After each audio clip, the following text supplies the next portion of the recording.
Good morning and welcome to the Kensington Corner. I am Jeff. I'm Tom. Today, we are lucky enough to have Jeff Nichols, former Navy SEAL, Performance First founder, exercise physiologist, and a graduate from Troy University in 2002 with us today. Jeff, I just want to say first, it's an honor. But second, I don't think, well, you probably know because of your Instagram, but how big of a cult following you have, man. It's insane. Yeah, it's gotten, it's very humbling to me because this story, I guess this is probably a good segue. Like people wonder how I came up with the name occasionally, right? And it was just simple. And this kind of, I had just left my previous business that I was a co-owner for. And I just felt pretty unfulfilled because in a sense, like that facility still exists and the coaches are still there and they focus on youth athletes and do such a great job of it. I just really had a calling still in the same way that I joined the service. Of like, I just felt like I had this information, this knowledge to share with the tactical population, law enforcement, police, and so on. And I'm mowing the yard and I'm just frustrated. I'm so frustrated with like what it is. And I just had this thought in my head. It's like, I just want everything to be focused on performance first. And that's kind of how it all happened. It's like, this was never my intention truly. I never really thought I could have a career, let alone monetize training in the way that I do. And then to the point where I can sustain a lifestyle even, right? So like, I'm really, really fortunate to where I'm at. Granted I had amazing teachers along the way, but yeah, I never intended on being this way. And I got so many people that really care. Like, that's what's really great about the military, law enforcement, and fire is like the vast majority of those folks really do care about their job. Yeah. Like they really do inherently. And so I think that that's created I guess an online relationship, if you will, with so many people that I guess like the way I deliver information. So I'm very much appreciative of that. Yeah, I would say, and I said this before we started recording, when you talk about right now, as far as the pinnacle of where guys are really going to, it's you guys and Sheldon over at 13 Bars, and when we push out your guys' programs, I mean, I cannot tell you, telling it, when I let our group know that you were coming on, there's about 7 or 8 guys there that have, are already doing your programs, especially the hypertrophy one. And it is, it's so funny to me, the cult following that I see, but the thing is that it's one of those programs where they work, and I think the difference between you guys that I see from all the other fitness stuff on Instagram, which is such a crowded market, is that they don't feel cookie cutter. Right. There actually feels like there's some thought going into it. And the one thing I'll say about your brand that I love the most is that, and I told Jeff this right before you got on, I was like, dude, you could watch one of his live feeds and come away exhausted from how much knowledge this guy is pushing out. And I'm not sure that people, and us being a little older with science backgrounds as well, I think that for us, we can kind of dissect it and be like, wow. But I don't think people realize in these live feeds how much information you're really putting down. Yeah, I think that, there's a couple things along that statement. Is that the first is that I'm 41 years old, and I have immersed myself in this in this profession. Even when I was in the teams for 11 years, like this has always been beyond a hobby for me. It's been a real passion because I'm just fascinated by how the human body works, and the fact that and I say this all the time, like we have, despite the flat earthers' ridiculousness, we've put people on the moon, okay, and we did that with very concise mathematics. Granted, the human body is incredibly amoebous, and we're not, like I'm saying, it's very agile and mobile, and we're not exactly mechanically direct like we are a machine. But in terms of simple as like, how does a bicep contract and how do we create more force? Like those are fundamental laws of physiology and biomechanics. We no longer have to make up things. We don't at all. Right. And so that's why I just scratched my head, and the amount of misinformation that's shared.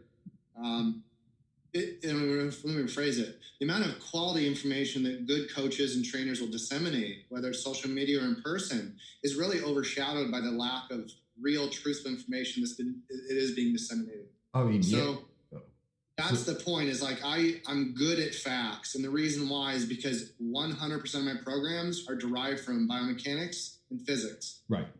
And so I don't have to guess. It just takes a long time to write a program. Like the first program I wrote, it took me 96 hours to write it. It took me 70 hours just to do the math. Yep. And it was just because I want something, like you say, that my stuff will work 100% of the time. Yep. Because it has to. It's mathematically driven. So, and I think that's what people, but that's the tactical space, right?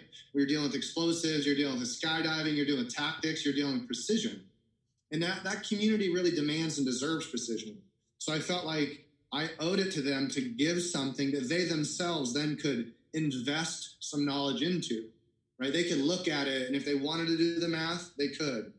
If they didn't want to do the math, it's still going to work. Yeah, exactly. So that I kind of, it's like choose your own adventure is what I kind of try to create. Well, and that's the one thing I keep hearing is this idea of, community, and that it's community driven. And I mean, honestly too, I mean, it's like, that's like a very symbiotic relationship, because you couldn't, as a trainer, right, you couldn't have picked better communities to be interacting with, whether it be military, law enforcement, fire, because like you said, their vested interest in, maintaining that, level of physical excellence, and, to be able to perform their jobs at the highest standard. I got my youngest brother. He's a firefighter here in one of the suburbs of Kansas City. And that's one of the things I know. He constantly focuses on is that idea of that. To be the best at his job, it demands a level of physical fitness and excellence that you really do. I mean, you have to dedicate yourself to that if you want to be at the peak of your game. You bet. Yeah, and I think that as much as I love sport, I love and appreciate, I guess, the purity of what sport is before entertainment and human idiocy gets sprinkled in there. Right. But I love sport, and it's not that they don't deserve, the attention, the accolades, and the coaches. But I'm looking at the tactical side and going, well, what about this massively underserviced population that really, like, let's get beyond the cliche, folks. Like, these people, this country specifically could not function in a safe manner without them. Right. And this country can very, very efficiently survive without sport. Absolutely. So in my opinion, they deserve. There's no other population on the planet that deserves quality, concise, truthful information when it comes to their self-preservation or preservation of their brothers and sisters next to them. That's the fact. No, and I'll never get away from that, because they deserve it more than anyone on this planet. No, I 100% agree with that. I think that's actually a good point, because I don't think, one, a lot of times when we were talking about misinformation, I think that it's a little different, because when you look at how easy it is now to attain a personal training certificate, and how easy it is to kind of just put that information out in the space. And when you have guys like you who kind of have to wade through that, I think that's what draws me to talking to you more than anything, because you can actually sit down with you and tell that you give a shit about the community that you're talking to. When you're on live feed, man, and when you're answering stuff and you're talking about law enforcement, there was one episode I was watching where a guy was asking you about rucking, and you talking about the hips, and you were talking about stretches to do afterwards and things. The amount of prep that I think, and it comes back, I mean, you said you're 41, the experience, but the amount of experience that you put in to your craft, I think that's what wows me more than anything, because there's so much thought that goes behind what you're doing. And it actually bewilders me, because I try to kind of think that way too.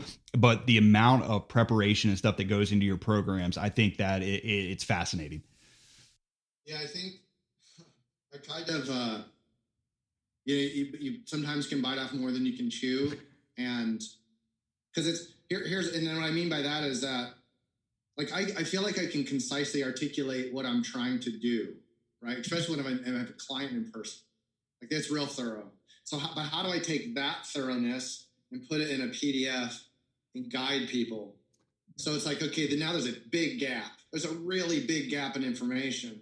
So then that's why my website is created from the video standpoint. Right. It's like, okay, there's a stopgap in the middle, but now people that don't have time, can't afford, whatever it is, to see me in person, that's my extension. Yeah. And I think that's what people are hungry for. They're hungry for the spectrum. Just in the same way they're hungry for long form communication like we're doing now. They're tired of the BuzzFeed. They're tired of the cliche. They are because why? Because we've gone through that for the decades. Yeah. And now we're at a point, especially coming off of, over a decade of conflict that we've been deeply entrenched in. Now it's like, man, we're licking our wounds, trying to heal up. Because what's going to happen? We're going to, the next generation, well, not our next, but the upcoming generation is going to have to go back into Syria, Iran, or some other shit country and deal with the nonsense that our government is creating. Yep. So, but on the standpoint of this is what a great purpose, what a great process of holistically affecting these individuals. It's like the freshman class of a football team, affect them the best. Because at some point, right, we talk about, what's the character of the team or create this. And it's like, hey, you're never going to create a real process unless you affect the youngest generation. And how do I know that this is true? This is true in every selection process in the military in the world. Is because it's that indoctrination, right? That real deep indoctrination that teaches, right? And who are the gatekeepers? Those that have been through it, right? Not politicians, not teachers, not agnostic trainers. Like real professionals are the gatekeepers. And I think that fitness needs to be set up that way too. In the same way you see it in college athletics, right? The gatekeeper are the people that are entrusted by the university, by the team, by the coaches. Like I'm just over the fact that people can get that 2-day or 3-day certificate. Yeah. And now they are considered experts in the field. And I think that now I don't want to at all take any gratitude or anything from the people that are getting those certificates.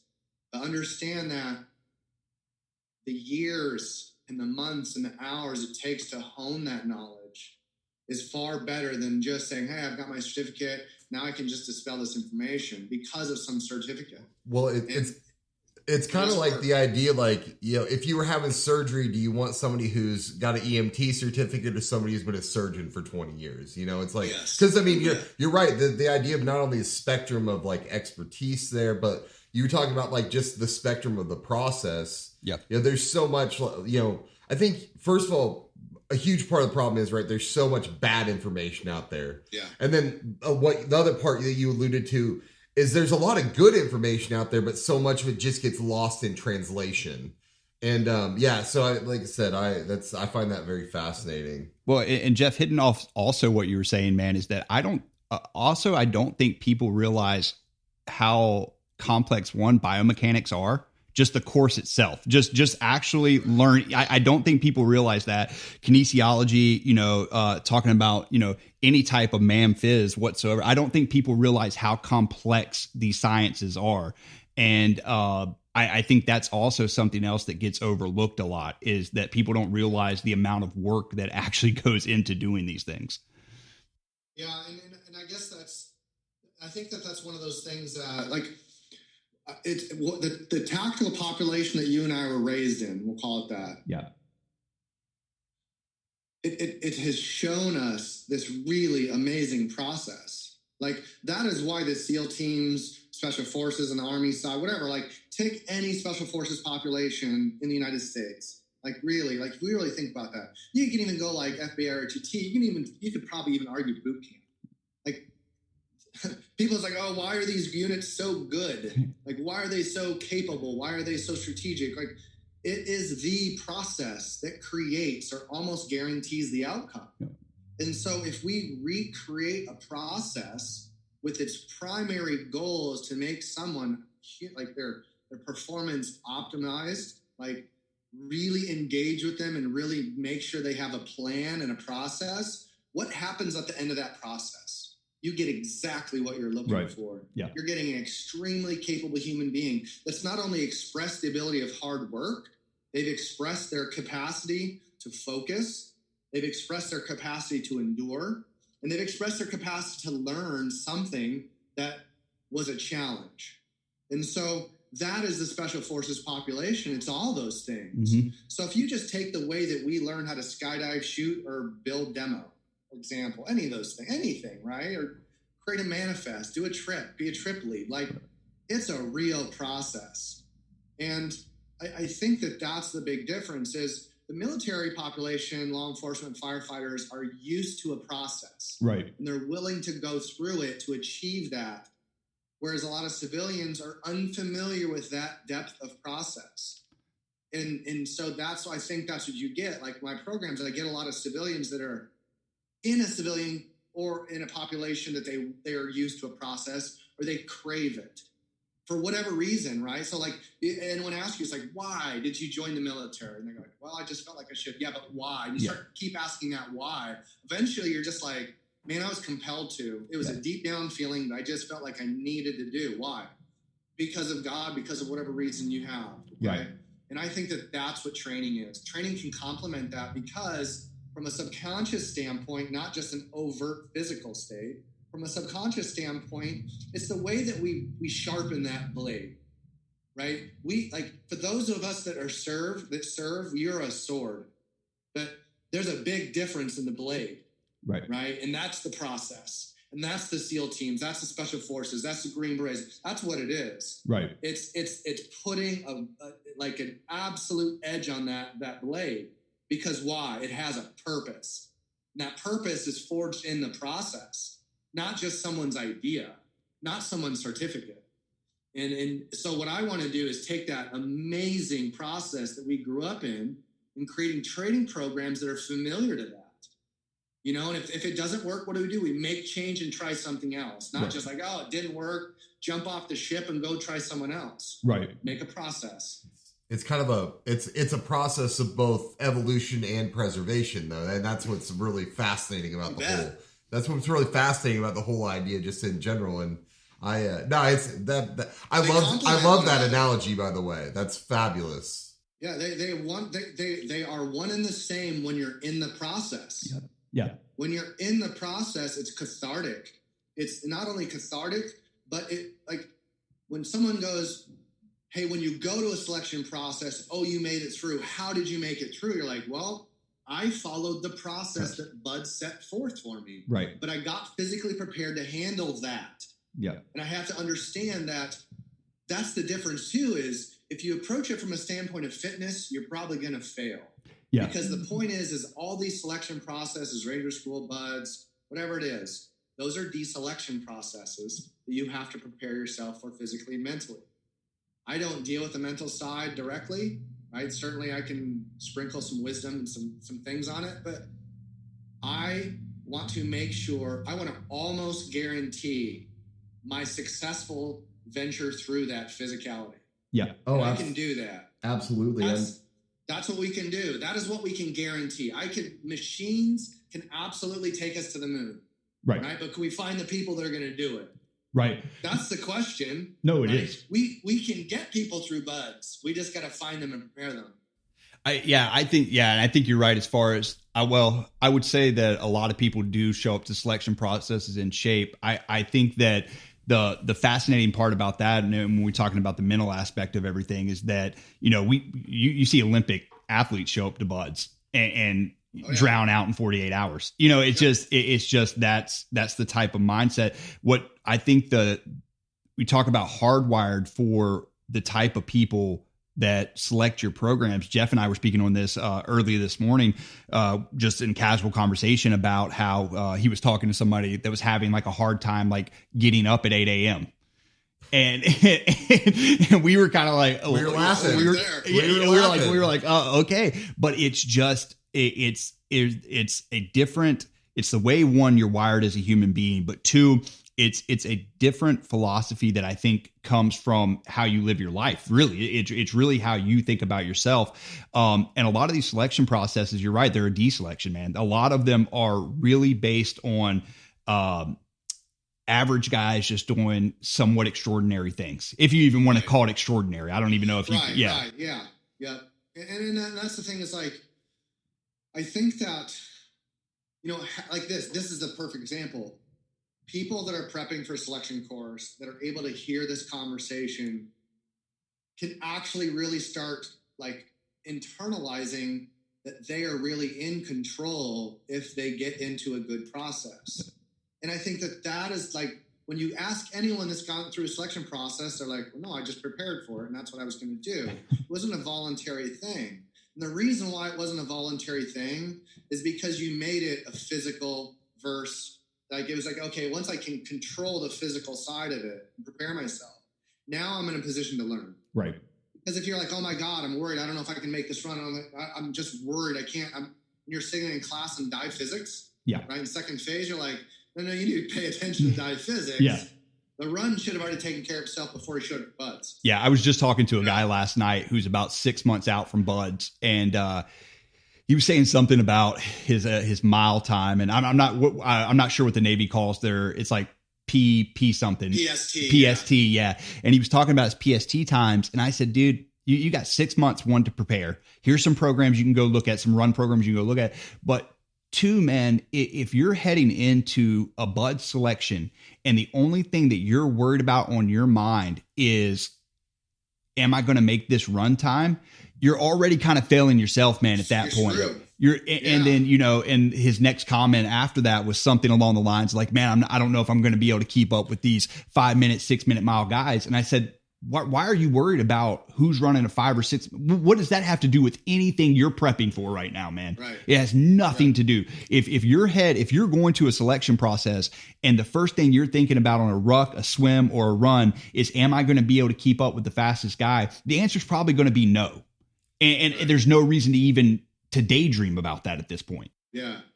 Yeah. And I think that's, a lot of guys that go through selection process come from the sport world. Mm-hmm. And there's some serious inherent competition depending where you come geographically, what sports you grew up in Iowa as a wrestler. That's what I was getting ready to say. That. Yeah. Right?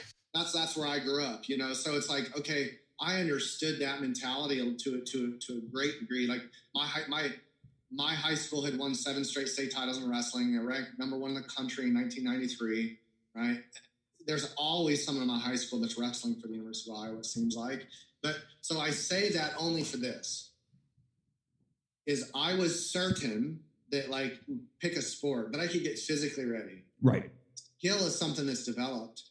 So people have got to understand that these selection processes are not skill derived. They're effort derived. Right. Yeah. Because they're effort derived. Now, granted, there is some skill later on, right? Third phase and some other courses, right? Land navigation, whatnot. But that's not the gatekeepers aren't necessarily looking at skill first. And so that's what I think is like, if someone chooses a correct timeline to get ready, that in and of itself is the key. Right. Because it's like, you shouldn't have to worry about your run time unless you're 27 trying to get a waiver. Right. 18, 19, you're like, oh my God, I'm going to go in.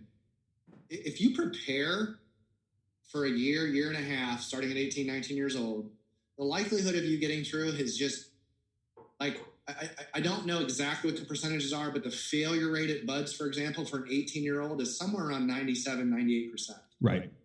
So someone that's 24 to 26, right, you're looking at a failure rate of somewhere around like 60%, 65. And so that just right in itself, it's like, if I'm a math guy, I'm going to create a program, right, that's going to best prove that I can get through. And then I'm going to use my biological timeline to help that. Yep. Right. And so I get 18-year-olds like really want to do this. And they think that, like, yep, I got it. But, and if I were the CNO, I wouldn't let anyone go through buzz that wasn't 20, 21, or 22. Dude, well, I mean, I just wouldn't. I'm 30. It's not a mathematics. I'm 31 right now, man. And I'm telling, like, dead serious, I'm working. I'm putting work on anybody who's 18 to 21. Yep. It's not, you're 41, dude. It's not even close. Like it's, and I tell these kids, I had this one. Think about you. Think about the 18-year-old you. Oh yeah, dude. 18-year-old me was 155 pounds at 6'3". Yeah, I was 100 pounds under 5 feet. Yeah. Freaking 30. I get it. Yeah. 31-year-old me's 6'3", 220. Yeah. No. And I tell these kids, man, like a lot of them. Well, the thing is too, is that when we talk about result wise things, man, it's one, social media has escalated our timeline a little bit, but people get these thoughts in their head, man, around 16, 17 that life is this sprint and they got to do it.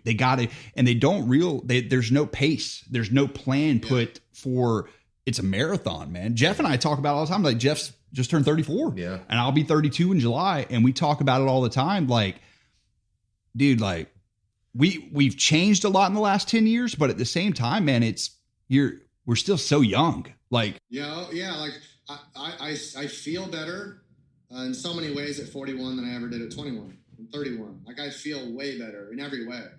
So it is, I get, like, I'm not, neither of us, none of the three of us are so far removed from being 18 that we're naive. Right. From how it felt when we were 18.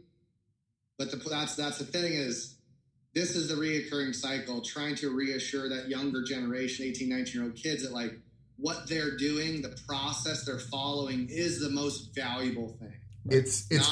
It's funny you say that because, Tom and I we're in school, both of us right now. So most of, our classmates are, in that 18, 19, 20-year-old range. And that's something I always say. I said, it's so funny to me because I look at them and I say, that seems like it was almost yesterday to me, looking back, 10, 12 years. And them looking at me, they just think I'm ancient. Oh, yeah. It's so funny how your time changes your perception of that. But, I think one of the things I always think about when I compare myself now to the person I was, when I was in my early 20s or, when I was 18 going into the Army is that, first of all, yes, I'm 100% with you on the idea of the process and knowing how to, first of all, engage in it and trust in it, but also taking away some of those lessons of failure. Mm-hmm. You kind of have that, you approach these things with, I think, a lot greater respect and a lot more humility when you have a couple more years under your belt. You're not as apt to just blow it off and say, I can breeze through this, and the military breeds that as well too. In certain aspects, the military breeds that as well because it's when you have the ability at your fingertips to one, cause a catastrophe, but to at a young age put that much responsibility into a child basically, and it morphs how you see things in the future. Jeff and I get out all the time and, we're busy. We're all the time busy, man. I mean, we're scheduling podcasts at 8 a.m. because we have shit to do. And, and we don't laugh, but we try to help kids out because you have kids that are in 12 credit hours and they're like, my life's ruined. I don't know what to do. I don't have any time. And I'm like, bro, you have 70 hours a week to do whatever you want. What are you talking about? It's perspective. It's perspective, man. It's totally different. It's strange because my mom and sister were visiting this week, and I have to catch myself a lot of times in my delivery to certain people because I think that the way that I chose to raise myself with the upbringing of my family, again, this, let me be clear, is that I don't know why exactly I was wired the way I was and why I am the way I am necessarily, other than like I said, my son is 12. He'll be 13 in here in a couple of days. He's larger in stature and weight than I was when I was a senior in high school. Yeah. And I had a huge chip on my shoulder, huge, as big as I can imagine, right? And it manifested itself in an extremely violent, unhappy human being for a long time. But I had an outlet, and the teams were that. But I think that it's really very, very hard to convey to a young population that success is not built in success. Not in my opinion. Success is built in true real catastrophic failure. Yeah. In heartbreak. Yeah. Getting your heart broken. Yeah. Getting your dreams crushed. And I don't wish that upon anyone. Right. And I don't mean oh my God. I grew up in the Partridge family. Right. I grew up with loving parents, still to this day. Yeah. Right. But there's something to be said about, really putting yourself in an uncomfortable position purely to see if you want something. Right. You already said it. Nobody says, well, some people do. You got shit to do in the morning. You got to get up early. Oh my God. Most people don't like getting up early. but that's too bad. Yeah. That's just too bad. So then it becomes, what's my priority? And I have this conversation all the time with special forces and law enforcement and fire. It's like, well, yeah, I don't have time in the day. Okay, tell me your schedule. Like, you just see that there's different priorities for different people. It's not that I'm right or wrong. It's just that someone's like, well, I don't have time, this, that, and the other. It's like, well, yeah, but you're not prepping this. You're not doing this. And you know it. Like, if you know that you are in a deficit, right? Like, let's remove lifestyle away, but let's look at tactics. Go, hey, you need to become a better shooter. Right. You can use sport as a great example. It's like, bad practice does not yield quality results. Right. And that is the special forces population to a T. Right. So we can stop feeling sorry for ourselves, right? As pre-service, we can stop feeling sorry for ourselves when we're active, and we sure as shit can stop feeling sorry for ourselves when we get out of service. Because you know what? All of us joined in a time of war, right, on our own accord, right. And when we get out, it's like, we got it, man. Like, all three of us know people that we're close with that came out of conflict far worse physically than we did, and emotionally. Oh, way worse, man. So I'm, as a veteran here, saying, listen, stop complaining about your service that you did. You volunteered for it, and start. Like, there is, if you can't think of positive threads to pull from your service, then just shut up. Yeah. Because every single one of us has grown so positively, or made friends, or just really created this responsible adult, right? Well, and it's molded who you are. That's one thing that people don't, whether for good or bad, however you want to look at it, however you want to look at it, it has molded who you are as a person. And dude, there's a bunch of like Facebook groups out there. And I think I told Jeff this last week, man. I was actually showing him one of just so much complaining, man. And I'm like, bro, you decided to spend 25 years in, man. Like you knew the toll it was taking. You knew what was happening. You knew, like, and that all comes back to a lot of time. I was divorced at a young age, man. And I look back on it now at 31 and I say, dude, she lasted through 2 deployments, and I got back from the first one and was absolutely batshit crazy and drunk for 9 months. So I didn't put the time in to make something work. She didn't have a chance. She didn't have a chance, dude. Yeah, you look back now, she's happy. She's married again, 2 kids. She's living her life. And I don't, at this point in my life, regret, what happened, because it molded who I am. But that was my decision, and then I'm not the one going to work and being like, man, my bitch ex-wife took all my stuff. Well, no, dude, I drank all our savings away, and then she left me. That's kind of how that happened. One common thread with each veteran's misery. There is one common thread with every single veteran's misery, or every single veteran's success story, and it's the fucking veteran. Yes. Yeah. That's the common that's thread. It. Yeah. And so for me, like, same thing with my drug addiction, my infidelity, my divorce, all that stuff. It was my fault. Yeah. Not the Navy's fault, not the SEAL team's fault, not my parents' fault, not my friends' fault, not my environment's fault. Yeah. My fault. Well, I'm a big existentialist, philosophical wise. So I'm that's kind of me as a core. I try not to blame other people. It comes out, but I don't think people take enough accountability and credibility for their own actions. And it's much, much easier in life to say, well, the reason why was this, or instead of being like, well, no, the reason why is I'm probably a little fucked up. I think that the idea of just, cultivating that internal locus that, you are the person that's responsible for you, whether that's your successes, your failures. And, I've really benefited personally. We have a Vietnam veteran that lives just south of here. And, he's been a really positive influence on me because, that guy is he's such an inspiration. Those guys got spit on, literally. I'm sorry to interrupt, but like, what a generation to learn from. He is so positive, and he's just like I said, I think just watching John has helped me just be a better person, that he, like I said, he puts that out there. And I think that's one of the big lessons I've really learned from him is that, man, you're the one that's responsible for your own attitude, and you're the one that's responsible for your own outcomes. And yeah, Jeff, I don't know if have you seen the Vietnam Ken Burns documentary?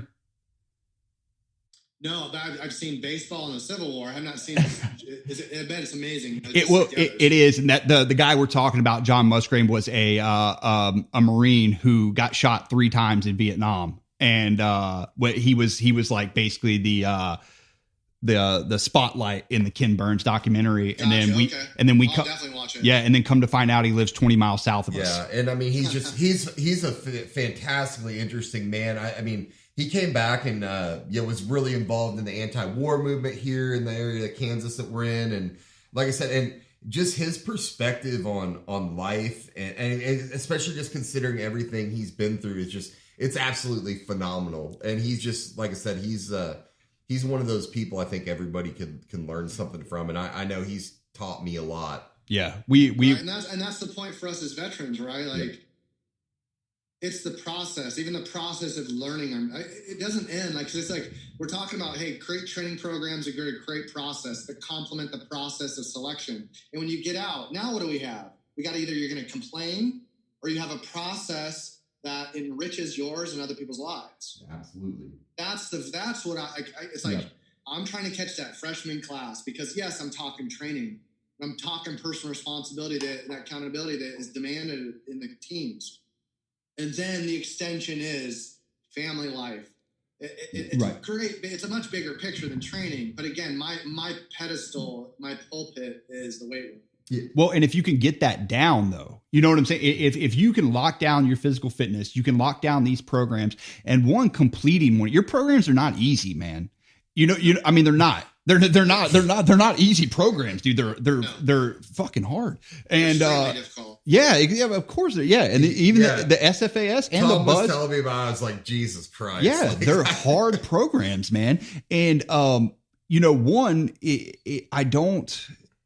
got to be honest with yourself on your programs too. Yeah. You got to be. There's some real accountability that needs to get the best outcome. Yes. Yeah, you have to be honest with yourself. But two, if you crush one of your programs, man, and you can head into, like, when I tell people the goal for any type of selection process is when you get off that plane or when you get off that bus or you get out of that car or whatever, if you get out of that and you say, man, all my bills are paid, I'm physically fit, I'm mentally doing okay, I got a book with me to read in my spare time, I'm good to go. Like if you can get off whatever you're doing with just having a regular day, you're usually going to be set up for success. And I think that's why your programs are so important, because it's just like I said, it's really cool. One, obviously the programs are built the way they are, but two, you're one of the few people I know who do live feeds. And actually, I was so impressed with you. You would like get up and actually show different moves. There was one where you're talking about grip, and you're talking about, gripping out here, gripping here, and the actual biomechanics of it. And I was like, man, that 45-second speech right there was a 90-minute lecture somewhere along the way. And people don't grasp that. Yeah. And that's why I think that's what's happening right now is that, I mean, there's two parts to the statement. Einstein said that, if you can't take a complex subject and explain it in a short time, right?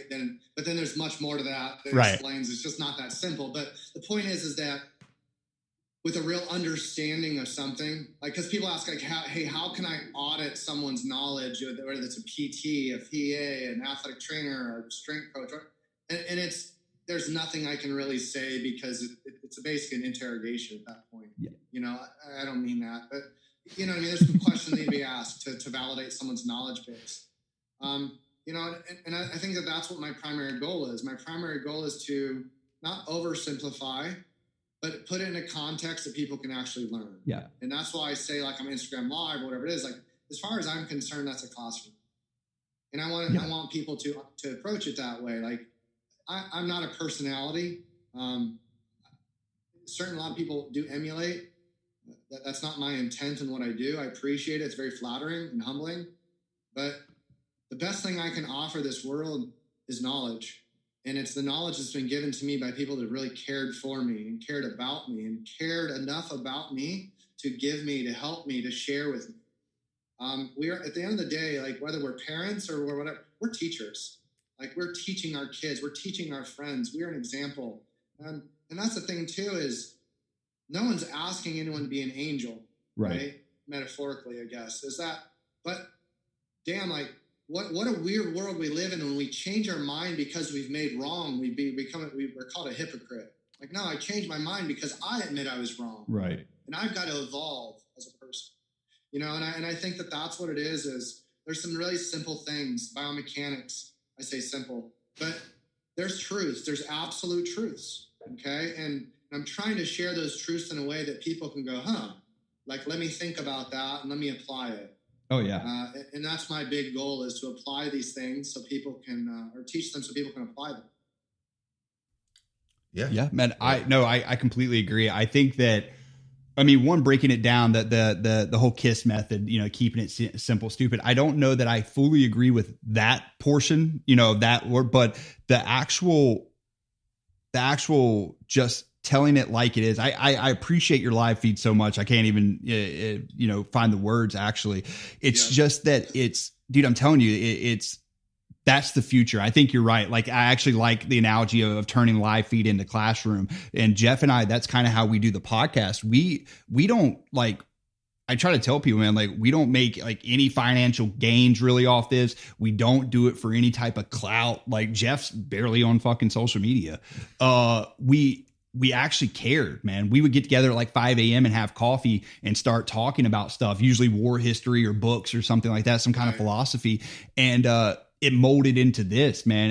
And a lot of the feedback we get from people is just, it's teaching. It's just teaching methods. There's nothing else to it. It's us talking to somebody who's putting knowledge down. We're trying to share the little bit of knowledge that we have accumulated in life. And that's really it. And so, I just, for one, I appreciate you coming on today, man, to be honest with you. Absolutely. Yeah, my pleasure. And, you know, I love your whole, I guess, philosophy on not only on teaching just in general. And again, it goes back to your idea of that process. And it's just, it's fabulous to hear. It's one of those things, like, I think sometimes, like, we kind of intuitively understand it, but you kind of you have a really amazing way of, like Tom said, not dumbing anything down, but explaining something that's very complex and nuanced in just a very easy to understand way. And that's a real gift. And like I said, we are obviously so thankful to have you on this morning. We are personally really impressed with what you do. So would you like to wrap up anything we missed, or if not, just if you'd like to plug your social media, we can get you out of here and on with your day.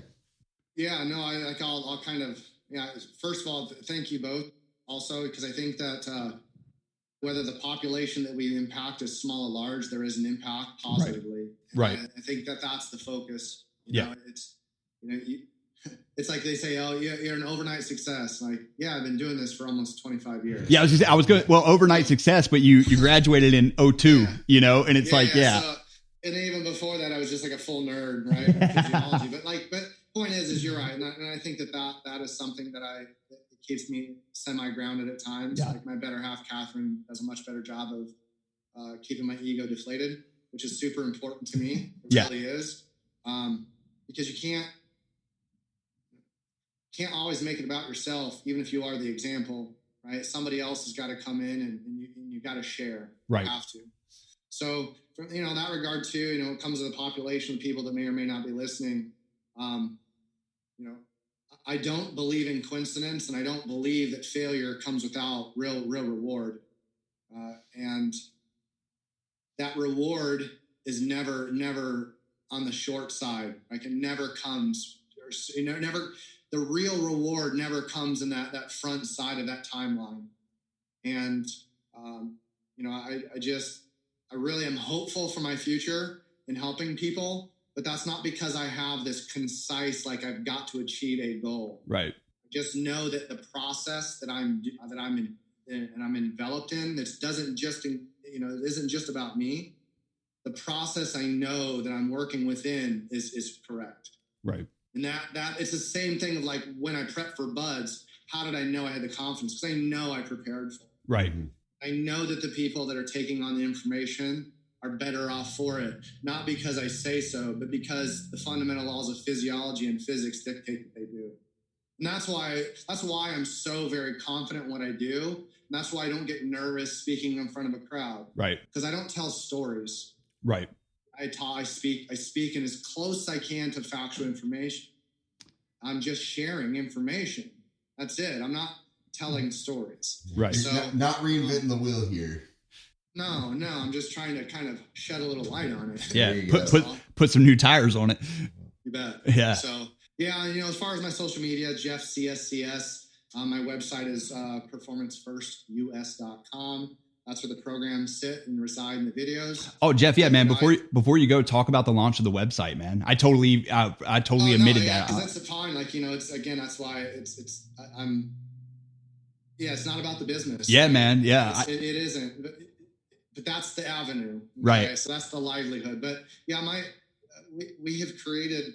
I keep saying we because my better half is really Catherine is the real catalyst for my success especially the last couple months, man. Someone that I love deeply, that can hold my attention and knock the shit out of me when I need it. Right. But also on the business side, what she does is she has envisioned and created this really fantastic video portion that, like I said, is the kind of the go-between between, hey, here's my written programs, here's me in person. Right. These videos are a place where you can get further instruction with little to no fact, like in a sense. Like it's not a chance for me to stand in front of a crowd and be whatever. It's like, here's the bicep curl and why. Right. Here's the squat and why. Here's the real why I think it resides on these videos. And I'm very, very proud of them. But I know that these videos are just a stepping stone to positively affecting a far more amazing human beings that are willing to sacrifice their time, their life for the things they believe and love. So that's why I do what I do. And I'm looking forward to the future because I really like helping people. Nice. Yeah, I feel like we're in the same mantra, man, to be honest. Absolutely. Jeff, man, we'll let you get off here. I appreciate it. Tell your son happy birthday for us in a few days. We appreciate that. And man, anything we can do to help you out, just let us know. And we'll keep pushing people that way, man. I really appreciate it. You betcha. I appreciate it. I'll talk soon. Okay. All right. Thanks, Jeff. Hey guys, thank you so much for coming on today. Like I said, check out Jeff Nichols, Jeff CSCS on Instagram, and Performance First online. From Jeff and I, we really appreciate it. Well, from Jeff and I. Jeff and I, yeah. Jeff Squared. Jeff Squared and I, we really appreciate it. Have a great day.